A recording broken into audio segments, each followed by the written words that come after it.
Batman Returns, The Dark Knight Returns, the Bat Returns. Hey everyone, Matt the Bat here. I know it's been a while, haven't done any podcasts since January. I was a little bit busy in February, just a little bit. I figured, I was going to do a podcast near the end of February. And then I was like, wait a minute. There's a Batman movie coming out. Why not make my grand re-entrance into podcasting when the Batman comes out? Batman Returns. Here I am.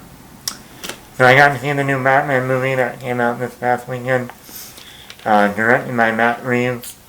Some people might know him from doing Cloverfield, Let Me In, and the last two Planet of the Apes movies, Dawn of the Planet of the Apes, War for the Planet of the Apes.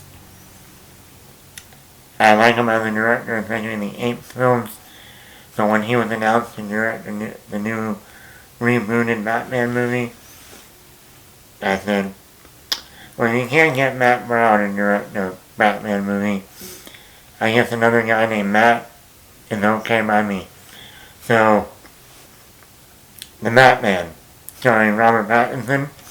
And I remember back in April of 2019, when it got down to two actors, Nicholas Hoult, some people might remember from the X-Men movies, playing Hank McCoy, and Robert Pattinson, and everyone goes, oh my god! And then you're looking at Robert Pattinson to play Batman, oh my god, this is gonna be horrible. They got Twilight Boy over here, gonna be a Bruce Wayne, what are they thinking, oh my god, this is horrible, this is gonna be horrible, and I was like, I want Robert Pattinson. Not the first person that came to my mind, but he has a certain look about him, he has this look that he gives that something's messed up in his life. He has that brooding, facial look. He's tall.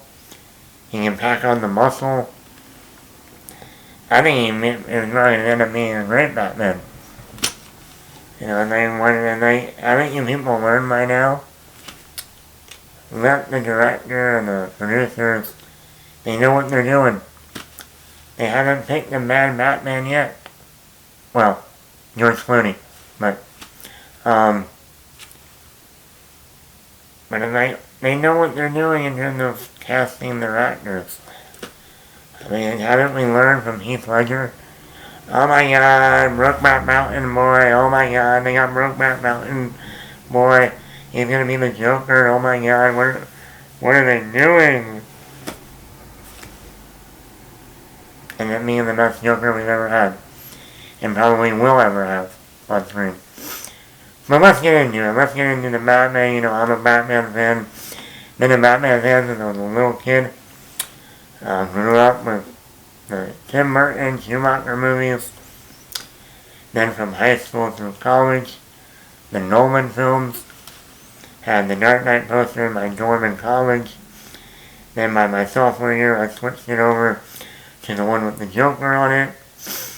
And then my final quarter of college, I got the teaser poster for The Dark Knight Rises, with Bane walking away with the cowl broken in the foreground. I like Ben Affleck's portrayal in Batman v Superman. That darker, older, doesn't give a shit anymore, drinks a lot, sleeps around, meets people to pretty much killing them. I liked it. I wish we got a Ben Affleck directed Batman movie, but we didn't. And that's a shame. Either what he did with the movie The Town, Gone Baby Gone, even Argo. I think Ben Affleck's Batman movie could have been really, really great. But like I said, we can't have Ben Affleck And we can't have Matt Brown directing a Batman movie. Why not get Matt Reeves? So, let's get into the positives for the Batman. Starting off right off the bat, Robert Pattinson. Robert Pattinson is our new Batman. And the great thing about this Batman movie is, if you were always one of those people that was like, I liked the movie, but we really didn't get that much of Batman. We got Bruce Wayne, the playboy. We got Bruce Wayne, the recluse, sitting in his Batcave. But we never got just almost a full movie of just Batman. And let me tell you, people, I can't tell you if Robert Pattinson is the best actor to play Batman in terms of, once again, when you play Batman, you're technically playing three characters. I mean Bruce Wayne. Bruce Wayne the recluse, whereas only like Alfred really knows the real Bruce Wayne. Bruce Wayne the playboy, when he goes out in public, and has to pretend to be somebody he's not. The real Bruce Wayne is the one behind the cowl at night, going out and fighting criminals. And then Batman. In this movie, we get Batman. Batman is Bruce Wayne is Batman 90% of this movie. He's in the Batsuit, doing the detective. That's the other thing. If you want a Batman, if you're one of those people like me that said one day, I said, I really want a Batman movie in the vein of David Fincher's Seven.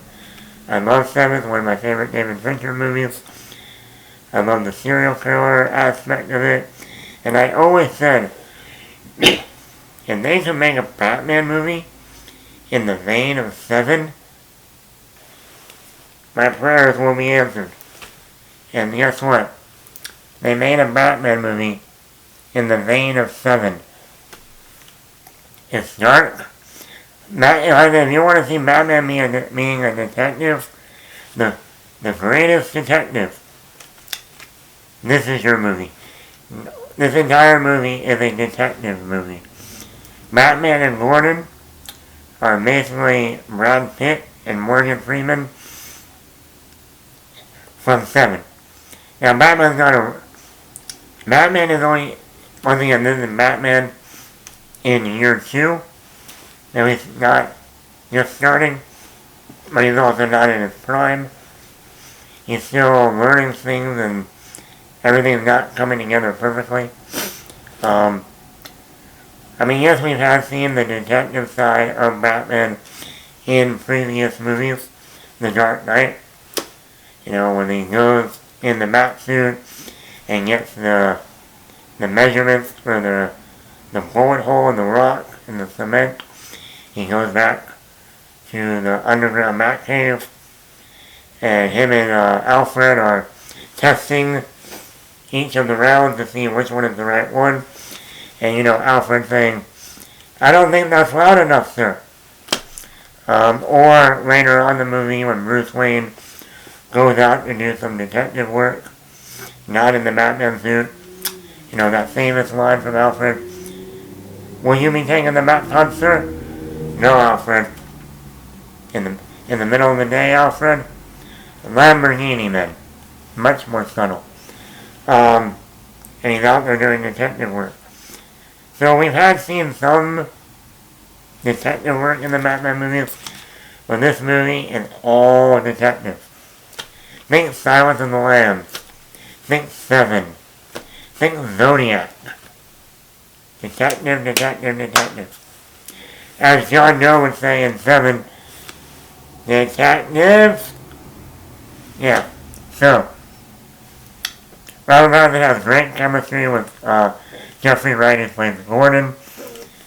Them two in this movie, trying to solve these riddles.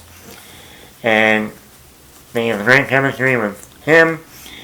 Then Zoe Kravitz as Catwoman, Selena Kyle. great chemistry.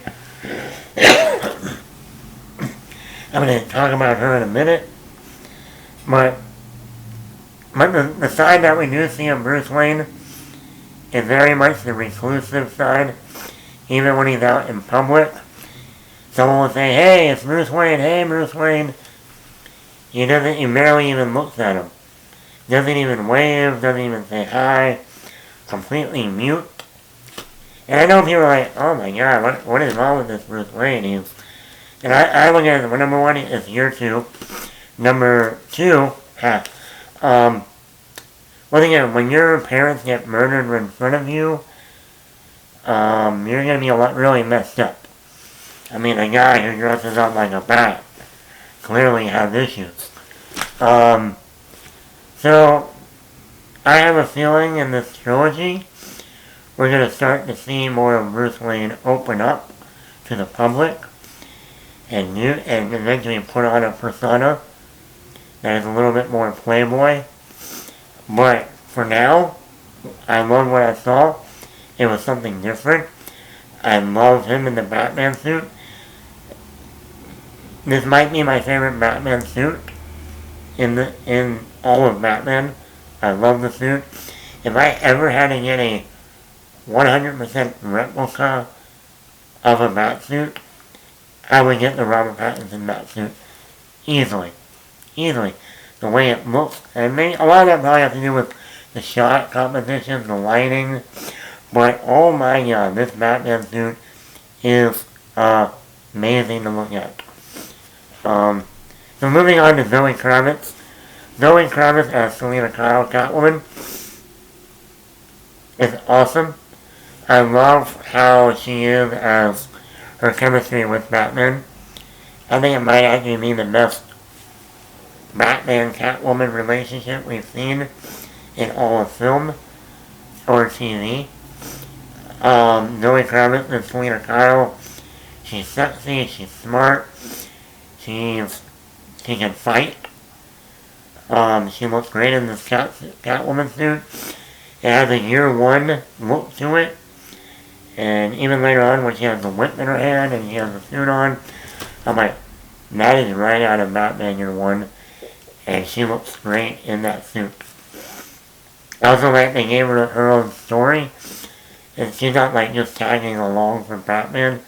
She has her own story that, as much as I like Anne Hathaway in The Dark Knight Rises, number one, after the first act, Christopher Nolan did nothing with the character of Selina Kyle until she showed up in the third act to help Batman fight Bane. I think that was a missed opportunity. I think Anne Hathaway was good, but it was like, oh, we introduced her, we set her up, and that's it. We're done. We're not going to give her any more story plot. Story beats. And and the other thing is, Anne Hathaway was a very good Catwoman, but her chemistry with Christian Bale didn't work. One, they're over 20 years apart from one another, so that would do it. You gotta think, when Christian Bale was 20 years old, Anne Hathaway was just like a little kid. Think that for a second. So I didn't think the chemistry between them was any good. And I think they didn't develop Selina Kyle in The Dark Knight Rises. And yes, the pivotal or the standard, the high bar, is Michelle Pfeiffer, Catwoman, in Batman Returns. She's a great Catwoman. She might still be up there as the best. Like, I've only seen this Batman movie once, so her chemistry with Bruce Wayne was good when they're Batman and Catwoman, but it didn't go further. I think it needed to go more. But Zoe Kravitz, like that, she has her own story.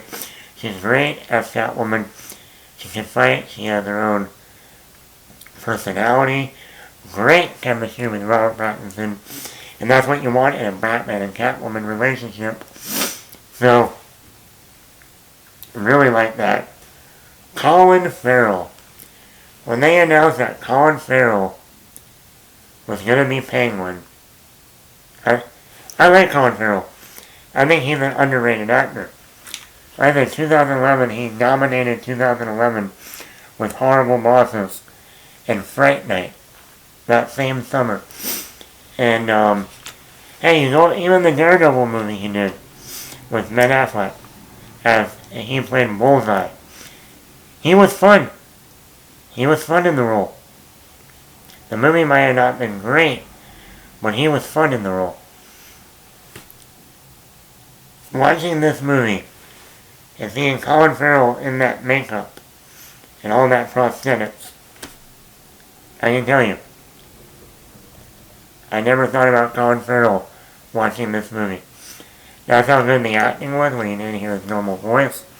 That's how good the prosthetics were, where you didn't feel like, oh, those are just prosthetics. And the Penguin was funny when he needed to.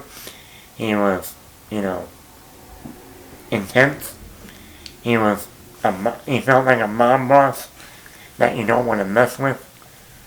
Can't wait to see more of him. And he really was one of the standout performances in this movie. Paul Dano as the Riddler, I thought it was a great choice. From movies like There Will Be Blood, Prisoners, and he does a great job. Once again, this Riddler is very much Zodiac in the costume. I had a minor problem with the Riddler character because we only see Paul Dano out of the suit once, and it's a great scene between him and Batman. But I wanted more of the Riddler. I felt like other than the opening, and then the scene later on where we see him we see him more just video footage than actually him in person, if you will. I really wanted a little bit more of him. Like, in one of the scenes where we see one of the traps he puts on one of the Gotham officials. It would have been nice to see that scene with him putting the trap on the person and just see him doing it, or him talking to the official and kind of getting more of a sense of his mentality, his way, his surroundings. And we never got that, I felt like. I think that was missing in this movie. He does a good job in the role. It's creepy, it's scary, but I wanted more. Is John Turturro. Now, when you hear that John Turturro lately is going to be in a movie, you think he's going to be the comedic relief, like in the Transformers movies. Yeah, I liked him in the first Transformers, but eventually he became that clown, if you will. Not the Joker clown, but a clown. Here he plays Carmine Falcone, the main mob boss, originally played by Tom Wilkinson in Batman Begins. And I have to say, for someone who's not on screen that much, John Turturro as Carmine Falcone was awesome. I mean, as the main mob boss, he brought it. He was good. He was really good. I wish we had more of him in the movie. But very, very good performance. Now let's get into some of the technical stuff. Cinematography. This is the best looking Batman movie ever made so far. Greg Fraser was the cinematographer behind the camera. He just did the Dune movie that came out last year. He did Rogue One, the Star Wars movie that came out a couple years ago. Every shot in this movie is gorgeous to look at. There are so many frames in this movie that you want to pause and just stare at for hours. I mean, this is beautiful looking Batman movie. And I really hope he comes back and direct to do the cinematography on the next one. Because it is an amazing looking Batman film. Michael Giacchino. You might not know of him, maybe some of you do. He's the composer for this Batman movie. He composed the Tom Holland Spider-Man movies. He's done the Jurassic World movies. He's done a lot of Marvel stuff. But here, his theme for the Batman and Catwoman and Riddler are all great compositions. The Riddler is very creepy. Batman is really gets you going. Catwoman really feels like a burglar, a cat burglar theme to it. I really like the scores. I'm not even listening to the Batman one, and for some reason the Riddler one. The Riddler one has like an Ave Marie piece to it, piece in it. That is, every you go, why am I listening to choir music for the Riddler? It's very disturbing. You know, like when you hear like Christmas music in a horror movie, and you're like, somehow that works, but it's so disturbing, and it puts a whole new spin on that song. When you hear Ave Marie from like church, but then you hear it in this movie, it really brings out a whole different feeling. The other actor I forgot to mention was Jeffrey Wright. I don't know how I forgot to mention him. He plays Gordon. Jeffrey Wright is a good actor no matter what, from the Bond movies, to the Hunger Games. He's been in so much. I liked his chemistry with Robert Pattinson. He has great chemistry with Batman. My sense for this being a detective story in the vein of Seven, it's great. I do hope though that the sequel delves more into Gordon's personal life. Like, is he married? Does he have kids? You know. The only thing we really get in this movie is he's the only one that likes Batman and knows Batman is helping out, while everybody else in the Gotham Police Department, mayors, DAs, none of them trust Batman, only Gordon. For the pacing, this movie is 2 hours and 55 minutes. That's right, 2 hours and 55 minutes. And guess what? For me personally, it doesn't feel like it. I could have probably watched another hour in this movie.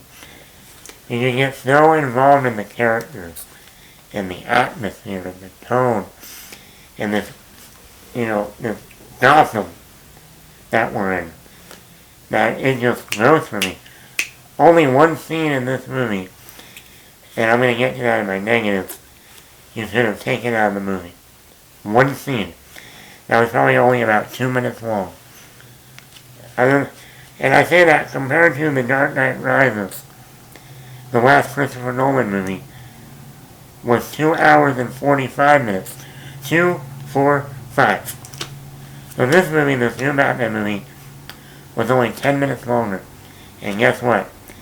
The Dark Knight Rises, that movie feels like over 3 hours. Because that second act slows everything down. And really not that much happens. That you just go, you could have cut about 20 minutes out of that Dark Knight Rises movie. But compared to this Batman movie, I think the pacing is great. Like I said, this movie has a lot of Seven vibes. From the detective angle, from the noir angle. I love it. Like I said, the Batman Gordon Detective story is great. And getting into the script, and then when you got a movie that's like Seven meets Zodiac meets Silence of the Lambs, and yes, this movie has some Silence of the Lambs vibes. And I'm going to get into a negative that, not a negative on the movie, it's a negative on, they cut a scene out of the movie, a deleted scene, that really would have worked better than the scene that they did put in the movie. But we'll get to that. The movie has a lot of callbacks, like, they say something at the beginning of the movie, they have a shot in the, you see a kid in the movie. Then you see the kid again in the middle of the movie. Then you see the kid again in the third act of the movie. Batman's line, "I'm vengeance." That comes back later in the movie for a completely different reason. What else? Oh yeah, there's an arc for Bruce Wayne that you don't realize till the end of the movie. So there's a lot of little details in this movie that maybe on first viewing you might not pick up on all of them, and that's okay. It's a 3-hour movie, there's a lot going on. But when you go back and you see the little details throughout the movie, some of it might even be foreshadowing future movies. And you go, then you get that Seven vibe, and that Zodiac feel, and you're like, the script is pretty great. I don't think there's much in the script that you can go, that wasn't good. The dialogue works all the way around.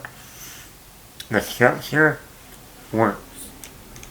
The callbacks and how the callbacks end up meaning something or meaning something totally different later on is great. The handling of characters, that's another thing in the script, or in the movie itself.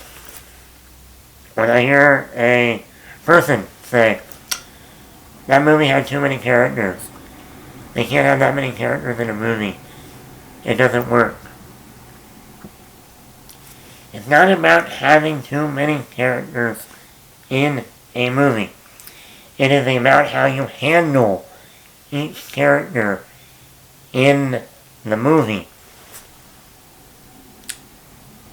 When you have a movie like The Amazing Spider-Man 2 or Spider-Man 3, and you come out saying there were too many characters. Not that there were too many characters. The problem is, they didn't handle the characters the right way for them to be in the story, do what they need to do, and get out.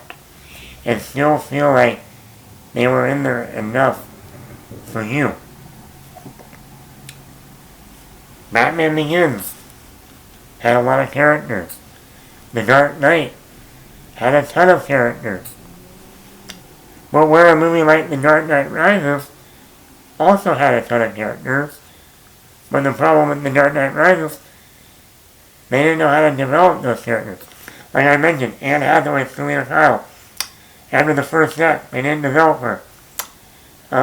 Joseph Gordon-Levitt, John Blake. After you realize his connect, he knows who the Batman is. They really didn't do that much with him. Talia al Ghul. Surprise, she's Ra's al Ghul's daughter. Okay, you really didn't develop her at all. So yeah, people didn't have too many characters in that movie. But then you look at that and you go, well, he had a lot of characters in Batman Begins. He had a lot of characters in The Dark Knight. But he developed them. Same thing with the Batman. The Batman has a lot of characters. Not only that, since this is a reboot, you're also introducing a whole new world, a whole new Batman, a whole new Gordon, Selena Kyle, the Riddler, Penguin, Carmine Falcone, Alfred, the DA, the mayor. I mean, Anne Hathaway's little friend. Who else am I missing? Another character shows up later in the movie. Um, there's a lot of characters in this movie. But guess what? People like Penguin. No, he's not in every scene, every shot of the movie. But he's in just enough of the movie that you get his tone, his character, his background, where he is in his life, where he's going to be going moving forward.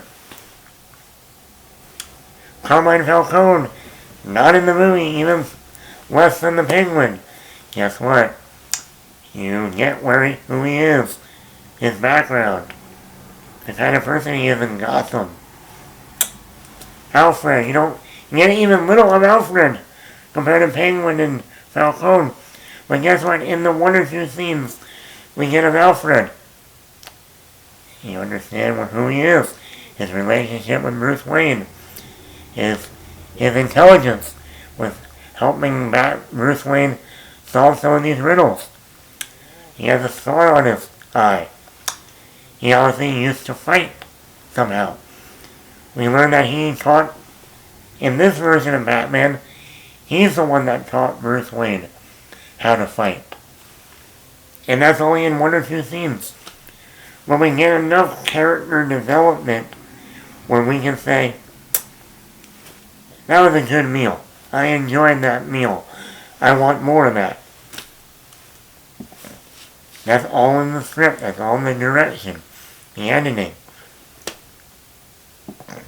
The action. This is the most badass Batman fights you've seen. From the one we saw in the trailer with all the gang to in the Penguin's nightclub. It really has some great fight scenes. The car chase in the Batmobile, awesome. The Batsuit, like I've already said, this is the best Batsuit, I think. And I'm one of those people that like, obviously, the Michael Keaton Batman suit. I'm a fan of the Christian Bale Batman Begins Batman suit. But I really think this Batman suit is my new favorite Batman suit. It's great. I like the little collar it has. I like more armor look to it. The cowl on it, the way the cowl looks. I mean, also, when it comes to talking about Batman and how he does things, one of the coolest and creative and smart things we've never seen in a Batman movie. Like, it is very much a detective story. Detective, and the way Batman does his detective work. Also, this is a Batman that uses all his gadgets. His bat gun, his bat wing thing that you see on his chest that actually does come out. Things on his arms he uses. But he wears contacts. He wears contacts in his eyes that are actually like cameras that record everything he sees at a crime scene. So that way, when he goes back home and he does the detective work, he takes the contact out of his eyes, puts it on this little thing, and it transfers the footage onto a computer screen, and he's able to go through that footage again and find things that he wasn't able to see at the site. And like this is a smart Batman. You know, like Batman is supposed to be the greatest detective, one of the smartest people. Bruce Wayne is supposed to be. And you see that in this movie. Does he get everything right? No. But he also steps ahead from the cops, Gordon, even sometimes Riddler, in terms of ideas. But I thought the idea of having contacts that he uses for his detective work to record the crime scenes, and then use that back in the Batcave to really just, lay out the all the clues, all the stuff, and try to start putting the pieces together along with the riddles. Matt Reeves, like I said, great job directing. He knows Batman very well. Not many people come in and do a Batman movie and understand Batman. Tim Burton, as much as I enjoyed those movies, he don't get Batman. You can clearly see going back and watching Batman Returns. Batman's only in the movie for like 20 minutes. Maybe. And that's Bruce Wayne and Batman. Maybe 20 minutes in a 2-hour movie. And then I'm watching a Batman movie. You know, this is like Jurassic Park.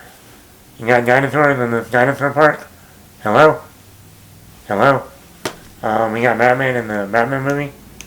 Hello? The look of Gotham.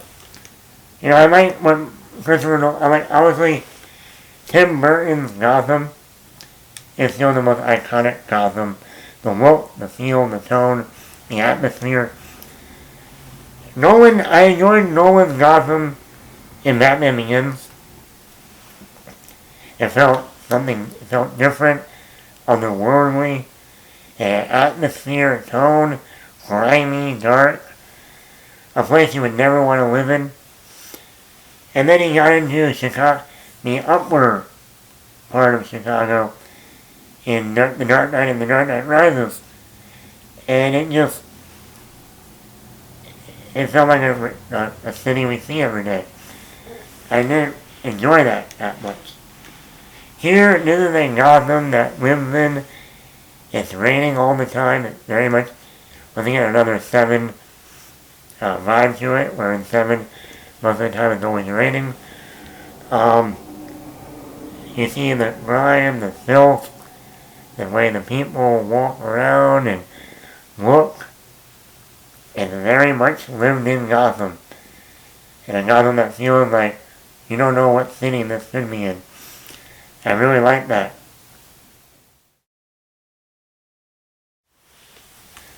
Most of my negatives are more nitpicks than overall negatives.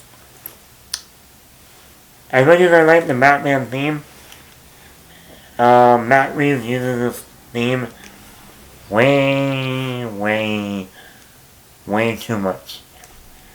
Like I said, in the action scenes, it works. It's great. In the Batmobile chase, it works. But there are moments that you go, I don't think you need to put in the Batman theme. No. At times it reminded me of the Rob Zombie Halloween movie. The first one. Where Rob Zombie obviously didn't know when to use the John Carpenter Halloween theme. So he would just use it like almost every other scene. The one guy that was really like, what are you doing? Was when Michael Myers was a kid, and he's running down the hallway in his school, and he just got in trouble for beating up the kid in the bathroom. And he's just walking down the hall, and they start playing the Halloween music. I'm like, this is a kid. Like, yeah, you don't need to play the Halloween theme now. Not really. No reason to do it. Why are you doing it? You really don't know when to use it. You're just gonna throw it in there whenever you want. So as much as I like the Batman theme here, I think there were definitely moments that you did not need it. They overused it. I really wanted more of Bruce Wayne and Alfred relationship. I said we never got that relationship in the Tim Burton or Schumacher movies. We got it in the Nolan films, the relationship between Batman and Alfred in the Christopher Nolan movies. Great. Like the standard of Alfred and Bruce Wayne relationships. I even like the Jeremy Irons and Ben Affleck back and forth relationship in Batman v Superman. Here we don't get that much of it. Andy Serkis is always great. But like we we understand that they have a strained relationship, and that, like that, it looked like Alfred taught Bruce Wayne how to fight. But like that, there's only like 2 scenes, maybe 3 in the whole movie of them. So I'm hoping in the sequel we get more story development on the Alfred-Bruce relationship. I also wanted more of the Riddler. I think, I wanted to see a scene where we're at Riddler's little compound and he's putting this trap on this, Gotham official. I would like to see a little bit more of his surroundings, the way he acts around the official. Kind of like the Joker in The Dark Knight. When he's, when he goes to the party and he messes with everyone, and then he gets Maggie Gyllenhaal, Rachel, and he toys with her. You want to know how I got these scars? Do you? You see, I had a wife, like you, who says I need to smile more. Or when he goes, or when he gets that random guy who dressed up as Batman at the beginning, wearing, the hockey pads, and he's toying with him. Are you the real Batman? No. Then why do you dress like him? And then you hear that voice. Look at me. See, Gotham, this is how crazy Batman has made it. You just take off your mask and show everybody who you really are. We got a sense of him. Here I still don't think we have we understand his motives later on, but we don't get like those individual moments of him with a victim. And I think we needed that. Also, my one other nitpick, like I said, there was one scene in this movie that should have been a post-credit scene if this was a Marvel movie, but DC doesn't do post-credit scenes. And the only scene in the movie that kind of felt like, yeah, this seemed like more of a Warner Brothers demanding you need to put this scene in the movie. When the Riddler is in Arkham, we are introduced to a villain. And I felt like that scene did not need to be in the movie. Even though it was only about 2 minutes long, it was a scene that could have been easily taken out of the movie. Like, if there was ever a scene where the executive or the producer said, you need to cut this movie down to 2 hours and 50 minutes instead of 2 hours and 55. That scene would have been the first one take out. Because apparently there was a deleted scene that they took out of the movie that had more of the Silence of the Lambs vibe, where Batman was going to see this character to ask him to see if he could help him with what the Riddler was going to do next. And it was very much a Hannibal Lecter, whether that was Clarice Starling going to see Hannibal about Buffalo Bill in The Silence of the Lambs, or in Red Dragon, Will Graham going to see Hannibal Lecter about the Tooth Fairy. And I've always wanted that in a Batman movie.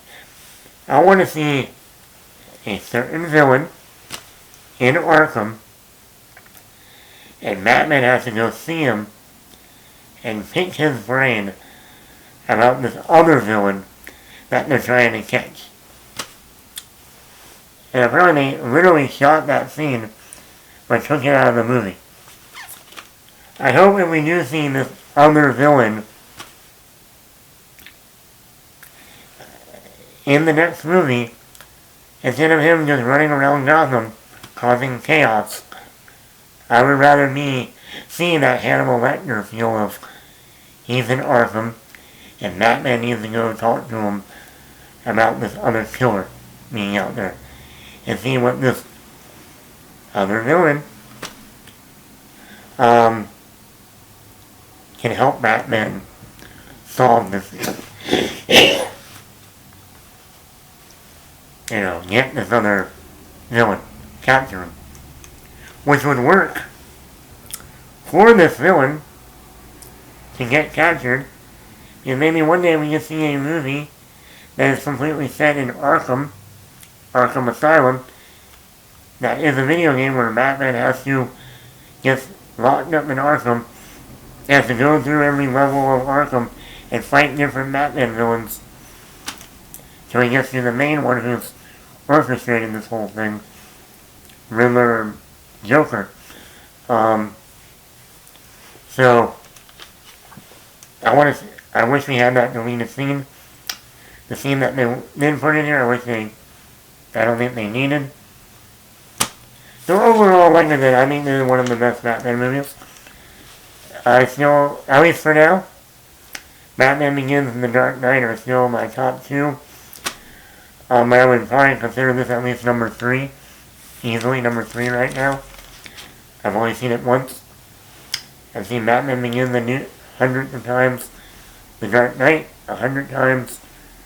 The original Batman so many times. Batman Returns so many times. The Dark Knight Rises maybe only a handful of times. One hand. That's it. Overall, rating-wise, my negatives are mainly nitpicks. I would probably give this movie like a 4.8 out of 5.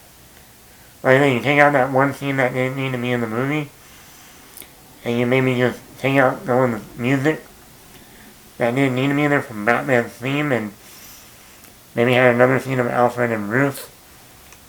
That's really it. I think this was a great Batman movie. And I'm going to do another podcast, of who I could see maybe being the villain in the next one, or possible villains, where the story could go, and what is Matt Reeves' long game in his Batman trilogy. And I have a funny feeling he's playing a long game here, taking a certain comic of Batman's and doing it in 3 movies, not just 1. This one was heavily influenced by 1, but I think he's playing the long game. That's just my thought. We'll see. But anyway, Matt the Matt here. Hope you enjoyed this podcast. If you haven't seen the Batman, go see it. If you've seen it, comment down below in the comments. Let me know what you think. Did you like it? Did you hate it? Did you like Robert Pattinson? Did you not? Hey, when I do my other video about coming up, what I want to see next in Batman, what do you want to see in the next Batman movie? What villains do you want to see? What villains do you think they might have set up in this movie for future movies? Story. What do you think? There's a lot of clues that where they could be going next. Let me know. Matt the Matt here. Have a good day.